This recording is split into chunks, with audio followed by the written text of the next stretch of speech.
Hi, we want to just spend 2 minutes and talk about this massive discussion going on about the Federal Reserve's balance sheet and how big or how small it should be, when they should stop shrinking it, and all these characteristics.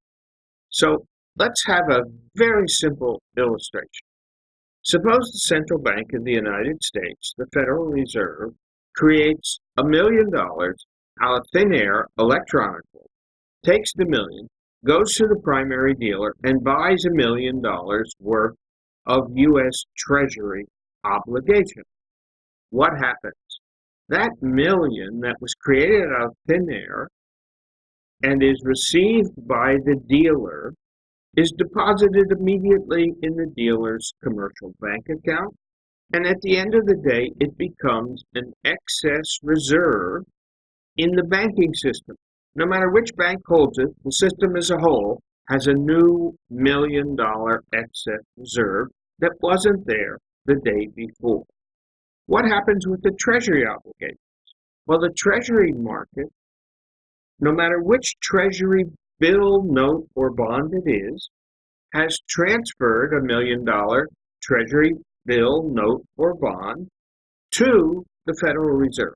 Now the Fed holds an asset, 1 million U.S. Treasuries, and it has a liability, 1 million reserves to the banking system. By the way, the banking system takes the excess reserves and deposits them immediately back with the Federal Reserve. So it's a circular transaction. The interest on the Treasury is collected by the Federal Reserve, and regularly it pays for all of its operations and takes the rest and gives it back to the U.S. Treasury. That's the transaction on its face. Take this example and add one piece to it. If the Treasuries purchased our 90-day Treasury bills, short-term Treasury instruments, one thing happens in the marketplace. If it's a 30-year U.S. Treasury bond, something else happens in the marketplace. The size of the Fed's balance sheet in the transaction is unchanged, whether it's a 90-day Treasury bill or a 30-year Treasury bond. All the transactions on the Fed's balance sheet, asset, liability, remittance of excess interest back to the Treasury, unchanged. The only difference is the type of security and what goes on in the marketplace. Put yourself in the position of the marketplace. You hold a portfolio. A buyer comes in and buys a 90-day Treasury bill from you. What do? You have to make a portfolio adjustment, or you have to accept the fact that you are left with just the 30-year Treasury bond, and the bill is no longer in your portfolio.